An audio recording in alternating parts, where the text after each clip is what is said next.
Hello guys, welcome to my channel where stories filled with revenge, moral lessons and love are told. If you enjoy stories like this, go ahead and like this video, share it with your friends, and subscribe to the channel for more powerful tales. The day I walked into the law office, my heart felt like it was carrying 100 pounds.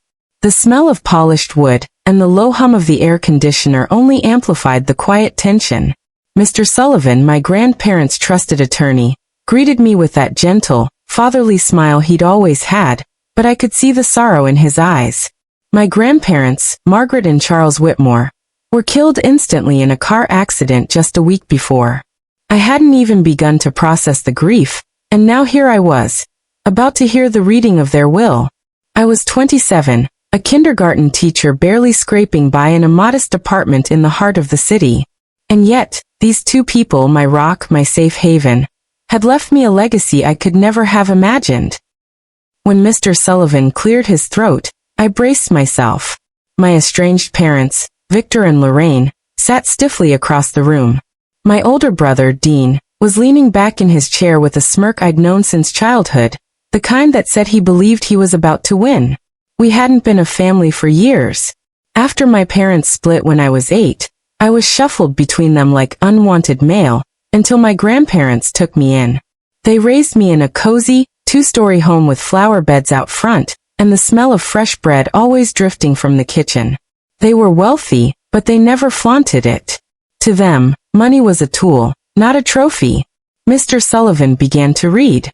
Margaret Whitmore and Charles Whitmore, being of sound mind and body, hereby bequeath the entirety of our estate, including all properties, business holdings, personal assets and liquid funds, to our granddaughter, Claire Whitmore. My own name echoed in my head like a bell. For a moment I couldn't breathe. I glanced at my parents and Dean. The shock on their faces was almost cartoonish, wide eyes, tense jaws. But then Victor's face darkened, Lorraine's lips tightened, and Dean's smirk twisted into something far uglier. Mr. Sullivan continued, his tone steady. It is our express wish that no other relatives, immediate or extended, receive any portion of our estate.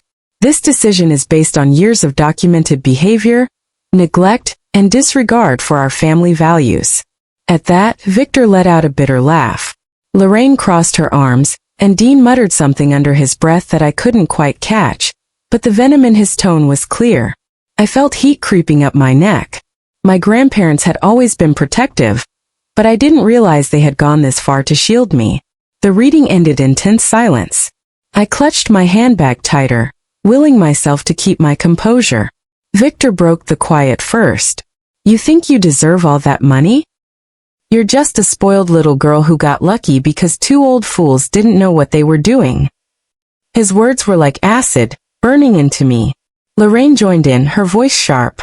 You've never worked for anything real in your life. That's our family's money. Your grandparents had no right to cut us out. I wanted to scream back that they hadn't been a family to me in decades, that they'd missed every birthday, every recital, every moment that mattered. But instead I said nothing. I had learned from my grandparents that silence can be more powerful than shouting. Mr. Sullivan intervened, his calm authority filling the room. The will is airtight. Your parents and brother have no legal claim. But I could see from their eyes that this wasn't over. That night, I sat alone in my apartment, staring at the city lights through my window. My phone buzzed with messages from numbers I didn't recognize, cousins, uncles, and even distant relatives who hadn't spoken to me in years. Every one of them had something to say, and none of it was kind. Words like selfish, greedy, and traitor flashed on my screen over and over. They said I was stealing from the family. They said my grandparents were senile. They even accused me of manipulating them. Each message cut deep, but beneath the hurt was a simmering anger. I remembered nights at my grandparents' dining table when Charles would lean back in his chair, sip his tea and say, "Claire, money can't buy dignity, but it can give you the freedom to protect it. Never let anyone tell you who you are, or what you owe them if they've given you nothing." At the time I didn't think I'd ever need that advice. Now it felt like the only anchor I had. 2 days later, Victor showed up at my apartment unannounced. He stood in the doorway with an expression that was somewhere between pity and menace. "Look," he began, "we can settle this without lawyers. Just sign over half of the estate to me and your mother, and we'll make sure Dean gets his share. You'll still have millions left. That's more than enough for someone like you." His words dripped with condescension, as if I should be grateful he was offering me the privilege of keeping scraps from my own inheritance. I refused, my voice steady but cold. "This isn't about the money. It's about respecting their wishes. They wanted me to have it, all of it. I won't betray that." His eyes hardened, and he muttered something about me regretting my decision before walking away. That night, my tires were slashed. I couldn't prove it was him, but I didn't need proof to know. Within a week, I learned that my parents had hired a lawyer to contest the will. The news didn't surprise me. Mr. Sullivan assured me they didn't have a chance, but I knew this was only the beginning. Word spread through the city faster than I could keep up with. Former neighbors, old classmates, even my boss at the school eyed me differently now. Some were curious, some envious, and others resentful. I could feel my life shifting under my feet. At my lowest point, I sat in my grandparents' now empty home, breathing in the faint scent of lavender and old books. I ran my fingers along the spines of the novels they'd read to me as a child. Every corner of that house was a memory of Margaret teaching me to bake bread, Charles showing me how to fix a leaky faucet. They had lived simply, even with millions in the bank. Their cars were old, their clothes modest. They gave generously to the community, but never sought recognition. That was their legacy, and it was now my responsibility to protect it. But protecting it meant bracing myself for war. And war was exactly what my so-called family was about to bring to my doorstep. The first court summons arrived on a gray Thursday morning. I was sipping coffee in the kitchen when I heard the dull thud of the envelope hitting the floor. My hands trembled as I opened it, though I already knew what it was. The official language inside was cold and impersonal, but the message was clear. My parents and brother were contesting the will, claiming my grandparents had been unduly influenced and mentally compromised when they wrote it. Reading those words felt like being punched in the gut. To question my grandparents' clarity was an insult to everything they stood for. I called Mr. Sullivan immediately. He sounded calm, almost unsurprised. "Claire, they were always going to do this. But remember, your grandparents anticipated every possible angle. They documented everything. We have witnesses, recordings, and medical evaluations confirming their mental sharpness." His steady voice was a lifeline, but I still felt the storm gathering around me. Within days, the harassment intensified. Dean began posting on social media, painting me as a manipulative opportunist who isolated our grandparents. His posts got traction, people love a scandal, and soon my name was being whispered in grocery store aisles and typed in comment sections. Some strangers even messaged me directly, accusing me of heartlessness. I stopped checking my notifications altogether. One evening as I left work, I found Lorraine leaning against my car.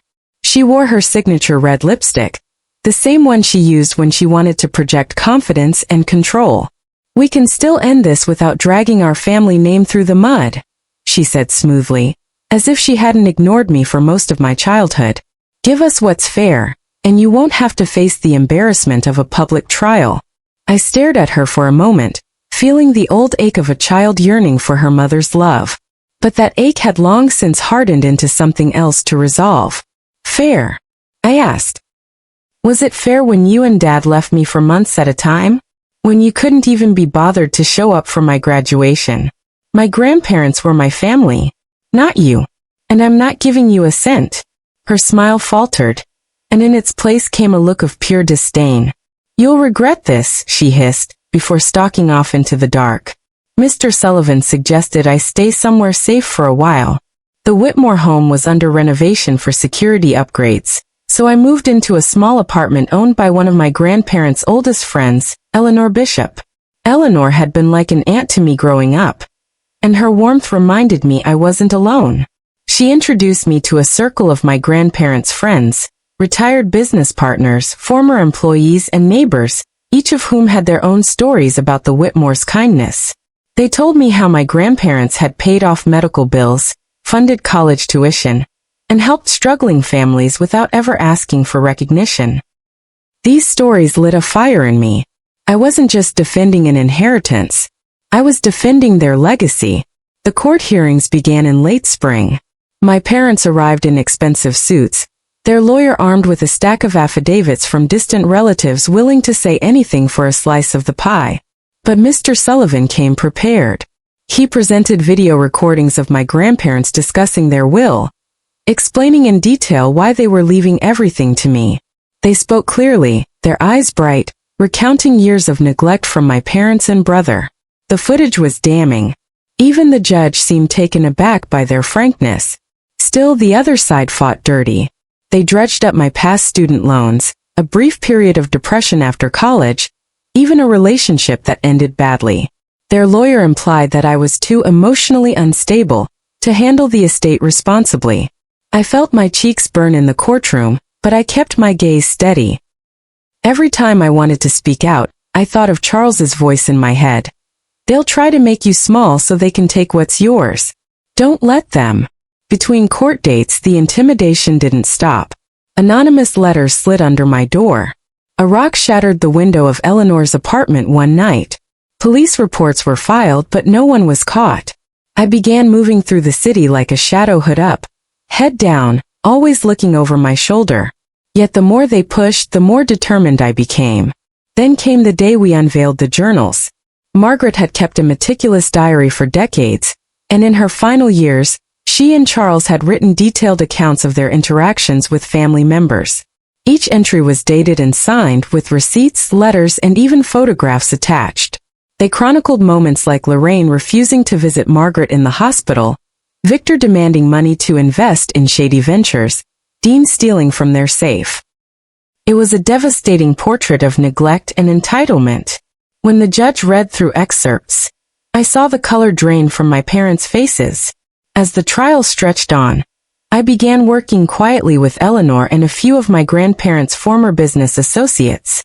They introduced me to trusted accountants and advisors who helped me understand the scope of the estate. It wasn't just money, it was properties, investments, and the family business, Whitmore Textiles, which my grandparents had run with integrity for over 50 years. I decided I would not sell it to the highest bidder as my parents likely would have.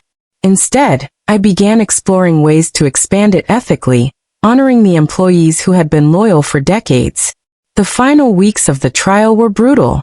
My parents' lawyer tried one last tactic, questioning the medical evaluations that proved my grandparents' mental soundness. But Mr. Sullivan countered with sworn testimony from their doctors, friends, and even their pastor. Piece by piece, the other side's case fell apart. The verdict came on a rainy Tuesday. The judge ruled in my favor, declaring the will valid and unchallengeable. My parents and Dean left the courtroom without looking at me, their faces set in masks of defeat. I should have felt triumphant, but instead there was a heaviness in my chest. The truth was, the final severing of ties had happened long before this day. It just became official now. That night, Eleanor cooked dinner for me and a few close friends. We toasted to the Whitmores, to their vision, and to the life I was about to build. As laughter filled the room, I realized something important. I hadn't lost a family. I had gained one made up of people who chose me not because of what I could give them, but because of who I was. But there was still one more thing I needed to do. The foundation. The Whitmore Education and Community Trust had been a dream my grandparents talked about for years. Now, with their resources and my determination, it was going to happen. And that would be my quiet, enduring revenge. Proving to everyone who doubted me that this inheritance would never be squandered. The first official meeting for the Whitmore Education and Community Trust was held in the same dining room where my grandparents had hosted countless Sunday dinners. The long oak table was polished to a warm glow, and the smell of Eleanor's baking drifted in from the kitchen, just as it used to when I was a child. Around the table sat a group of people who had known my grandparents for decades, retired teachers, former employees from Whitmore Textiles, local leaders who had benefited from their quiet generosity. Every person there had a story, and every story reminded me why I had fought so hard to protect this inheritance. We laid out our plans. Scholarships for underprivileged students, grants for small community businesses, and a mentorship program that paired experienced tradespeople with young apprentices. I watched the faces around me light up as we discussed these initiatives, and I could almost feel my grandparents' presence in the room. This was the kind of wealth they believed in, not hoarded for status, but used to create opportunities for others. But while my chosen family and I were building something lasting, my biological family seemed determined to destroy themselves. Word began circulating through mutual acquaintances about Victor's failed investments and Lorraine's mounting debts. Dean had been spotted in questionable company, gambling heavily. I heard these things and felt no joy, only a quiet certainty that they were reaping the consequences of their own choices. I didn't need to lift a finger against them, life was doing it for me. That was my silent revenge. Watching them spiral while I thrived in the life my grandparents had entrusted to me. One afternoon, about 6 months after the court ruling, I was leaving the foundation's office when I saw a familiar figure standing across the street. Victor. He looked smaller somehow, his suit hanging a little loose, his hair more gray than I remembered. When our eyes met, he didn't sneer or spit out an insult. Instead, he walked over slowly, hands shoved deep into his pockets. "I was wrong," he said quietly, his voice rough. "About you. About them. I didn't think they'd ever choose you over me." I stared at him for a long moment, waiting for the sting of those words to hit. "But they didn't. They didn't choose me over you," I said softly. "They chose the person who lived by their values. That could have been you, if you wanted it to be." His eyes flickered with something, regret, maybe, but he didn't reply. He just nodded and walked away. It was the last time I ever saw him. The months rolled on, and the foundation flourished. We awarded our first round of scholarships to 5 bright students from underfunded schools, each with a dream my grandparents would have adored. I returned to teaching full-time, balancing my classroom duties with my role as director of the foundation. My life was full, but in a way that made me feel grounded, not overwhelmed. Sometimes I'd visit the renovated Whitmore home, now serving as the foundation's headquarters. The garden bloomed with the same roses Margaret used to tend, and the study was preserved almost exactly as Charles had left it. I'd sit at his old desk, running my hand along the smooth wood, and think about the chain of decisions that had led me here. If I'd given in, if I'd signed away even a part of the estate to appease my parents, it would have been the first step toward losing everything that mattered. Eleanor often reminded me that revenge doesn't always have to be loud. It can be as quiet as living well, as subtle as fulfilling a vision others tried to destroy. And she was right. My biological family could whisper, scheme, or glare from afar, but they could no longer touch me. The life I had now was impenetrable, built on love, loyalty, and the fierce protection of my grandparents' trust. One late evening, after a particularly rewarding day at the foundation, I walked through the quiet streets back to my apartment. The city lights shimmered in the distance, and I thought about the girl I had been before that while reading, the one who doubted herself, who still wished for scraps of affection from people incapable of giving it. She was gone. In her place stood a woman who knew her worth and wasn't afraid to defend it. I knew some people still whispered that I'd gotten lucky. They couldn't have been more wrong. Luck had nothing to do with it. This was the result of years of love, teaching, and trust from 2 people who believed in me when no one else did. And the best way I could repay them was to keep living by the principles they taught me: integrity, kindness, and the courage to stand my ground. So I kept building. The foundation grew. Whitmore Textiles expanded under a sustainable model that provided better wages and benefits to its workers. My classroom thrived, and my students, many of them recipients of the foundation's programs, began to see futures they'd never dared to imagine. And through it all, I carried Margaret and Charles with me, in every decision, in every act of generosity, in every refusal to bend to greed. I didn't need to destroy my family to win.